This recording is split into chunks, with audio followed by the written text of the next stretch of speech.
Jaylen, Brad said he liked defensively what he saw from you guys. What was different tonight? It was our fifth time playing him.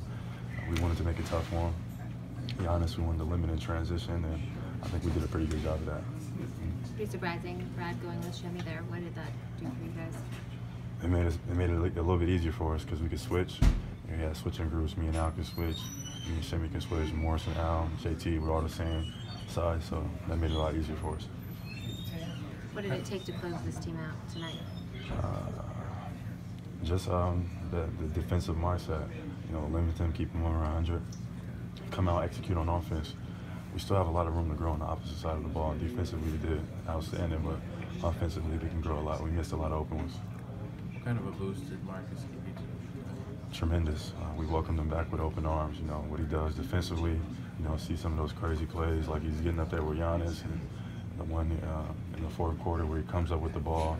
You know, if it comes down to it, and I have to put my money on anybody, no matter who it is, any sport, I'm putting my money on Smart. He's coming out with that ball. What was the overall kind of emotional impact of him returning? Did it give you a boost going into the game, coming off the 2 losses? Did you think you needed that in any way? It for sure helped. His presence was felt, and it for sure helped. And just defensively, what Marcus does is it's an added benefit. And like when he's on the floor, we're a better team. How do you carry this over to Game 6? Obviously, do you feel the adjustments with Semi and the starting lineup going small and will help in terms of the defensive aspect? Yeah, I think the adjustments at the end of the day is going to come down to who's going to own their space, who wants it the most, and who's going to fight for it. All the X's and O's and stuff, it's just going to come down to that at the end of the day. Is that kind of the key to this game overall? Was having more will and desire even when the shots weren't falling? Absolutely. I think in Game 3 and Game 4, they definitely had they imposed their will a lot more. They set the tone, and we wanted to come out this game and set the tone, so that's what we did.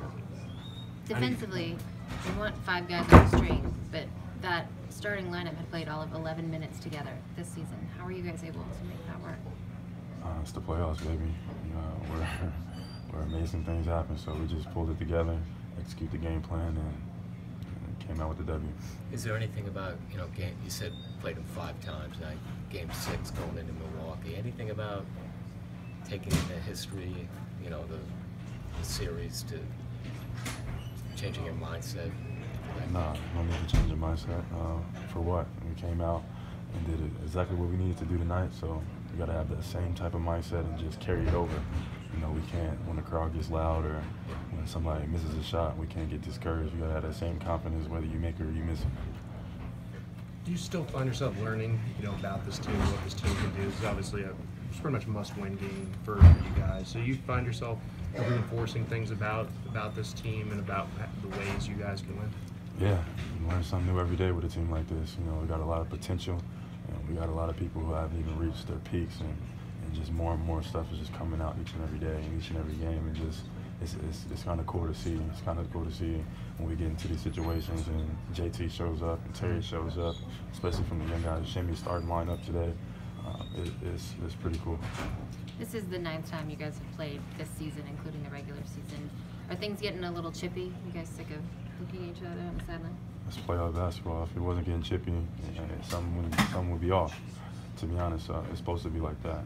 This atmosphere that we're going to feel comfortable in. It's Celtic basketball, and we're going to play hard. We're going to be a hard playing team. So if they want it, they're going to have to take it because Final questions? We're coming full speed. The Bledsoe-Rozier thing and Giannis and Thonmaker and all the stuff that they do out there, what does that do for you guys? Does it motivate? Does it anger? I mean, how does it affect you? It doesn't. We just come out and continue to do what the game plan demands of us. We try not to get caught up in all the antics. We just got to play basketball. You talked about the lessons and learning the level of intensity it takes to win a playoff game on the road. How do you find that again in Game 6?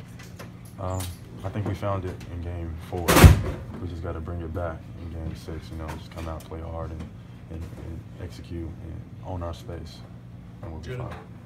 This season overall has been very challenging. As a second-year player, how are you able to adjust and adapt to a different situation and step up whenever it's needed? This is what I asked for, so I can't really complain. It's a blessing to be here in the playoffs. The opportunity, to come in starting in the playoffs, to winning games and possibly winning a series. So, I mean, as a basketball player, you know, it's a situation like you live for. So I'm happy where I'm at right now, and I just want to continue to win. Thanks, Jaylen. Thank you.